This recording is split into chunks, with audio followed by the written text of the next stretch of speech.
everybody thinks the US dollar is still as good as gold, and it hasn't been since 1971. This is the world monetary systems. From 1873, when Germany went on the classical gold standard, where each unit of currency is backed up by an equivalent amount of gold in the treasury. In the United States, $20 bill, $20 gold piece in the vaults. Go into any bank, slap down your currency, which was a receipt for money, a claim check on money, ask for your money, gold and silver, and they would give it to you. So this shows, this is currency, this is money. Otherwise, there was no reason for any government to store gold in their vaults and then print this currency that was backed by gold. This is what gives confidence in that, and it gives governments the ability to start this scam in the first place, where they print these receipts for gold, and then they can print more of them than gold that exists.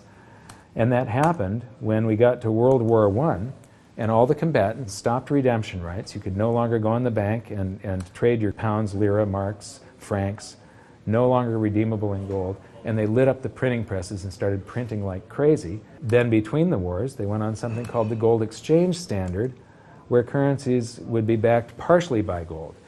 So in the United States, under the Federal Reserve Act of 1913, the Federal Reserve was allowed to put $50 worth of claim checks on gold, currency in circulation, backed up by only $20 worth of gold. So it was a 40% reserve ratio. For every $20 gold piece in the vault, they could put $50 in circulation. We're the dollars of the nation on parade. We're the biggest batch of dollars ever made. Oh, we used to march by millions, but now we march by billions, and maybe we'll be trillions for your dead. We're the dollars. Then we get to 1944. Now, during both wars, Europe paid the U.S. with gold. During World War I, the U.S. didn't get into the war until the very end of it. We didn't really have troops on the ground here in any quantity until the last 6 months of the war. So for the first 4 years or so, we're selling you, you take all of your young men off of the farms and turn them into soldiers. You take your factories that make toasters and they start making machine guns. Your factories that made cars are now building tanks. And so you turn your economy toward war, and all of your consumer goods and your grains had to be imported from the United States, and you paid us with gold. Then in World War II, Hitler starts saber rattling in 1936, annexes Austria in 1938, invades Poland in 1939. Pearl Harbor wasn't until the end of 1941. We didn't have troops on the ground until, I believe, August of 1942. So again, there's like 6 years where you're paying us with your gold and we're selling you stuff. This is where Americans have this myth that war is good for the economy. War is good for the economy if you're not in it and you're selling them the tools of the trade. Yes, America's national income gets bigger and bigger. In 1943, it was $142 billion. That was double the 1939 figure, triple the figure for 1933. But by the end of World War II, the U.S. had 2/3 of all the world's monetary gold, the central bank gold, and the rest of the world had to share the other third, and Europe had none. So the world monetary system was no longer going to work. It would collapse. But we had made all these loans of dollars to Europe, so Europe was flooded with dollars. And so representatives from around the world met at Bretton Woods, New Hampshire in 1944. They came up with a new world monetary system called the Bretton Woods system, where every currency on the planet, with the exception of just a few, they would be backed by the US dollar, and the US dollar would then be backed by gold at $35 per ounce. This gave confidence to all currencies. So this gave the world stability, and it pegged all the world's currencies to each other through the dollar to gold. So there was no such thing as the Forex. Currencies didn't float. The exchange rates were fixed year after year, and this helped to make world trade boom. Then the dollar standard starts because we kept on printing dollars. Under the Bretton Woods system, there was no reserve ratio established where the U.S. actually had to have a certain amount of gold for how many dollars we created. So we had done a bunch of deficit spending for Korea, for Vietnam, for Johnson's Great Society, and expanded the currency supply, the amount of paper dollars in circulation, and exported them all over the world. And then in the 60s, Charles de Gaulle, president of France, realizes that we don't have the gold to back up the dollars. Le fait que beaucoup d'États acceptent par principe des dollars au même titre que de l'or entraîne les Américains à s'endetter et à s'endetter gratuitement vis-à-vis de l'étranger, car ce qu'ils lui doivent, ils le lui payent avec des dollars qu'il ne tient qu'à eux d'émettre.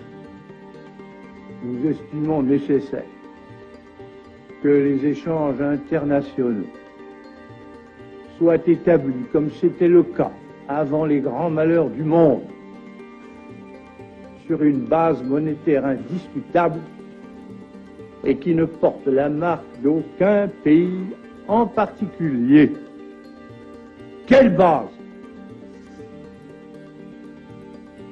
En vérité, on ne voit pas qu'il puisse y avoir réellement de critères, d'étalons autres que l'or. And he starts asking, France asks for their gold and trades in the dollars. And at that point, other countries saw this and start jumping on board. And the U.S. lost 50% of its gold from 1959 to 1971. But we still had, in 71, about 12 times more dollars that we had created than there was gold.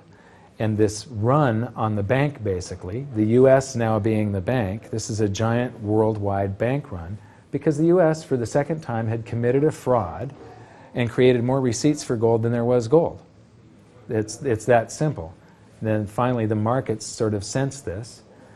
And Nixon was forced to take us off the gold standard, because if he had paid out gold until it got to zero, once we couldn't pay on some of those dollars, the entire worldwide monetary system would have collapsed.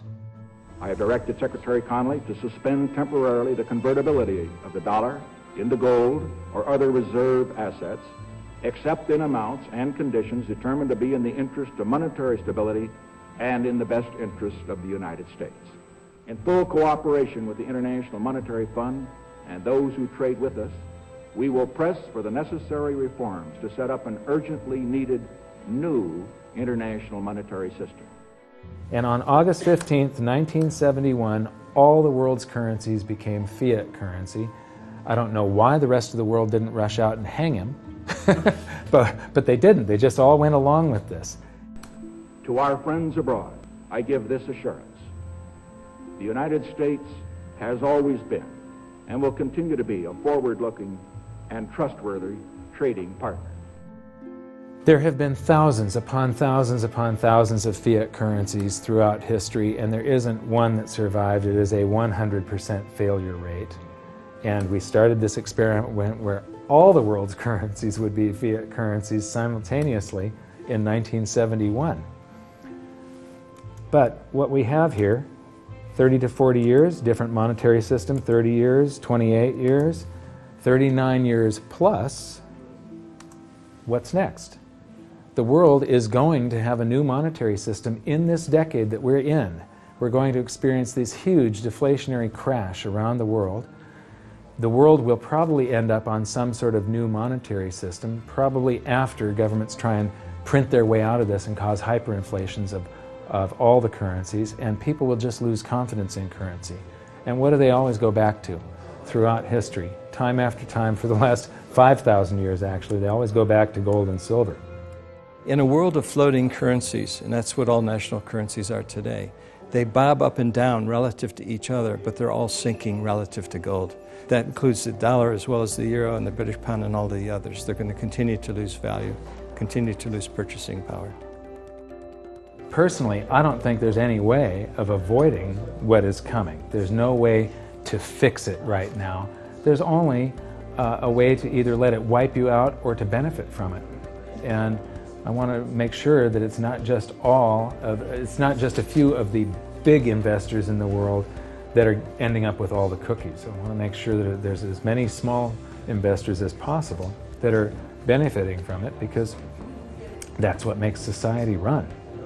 Middle class, small investor,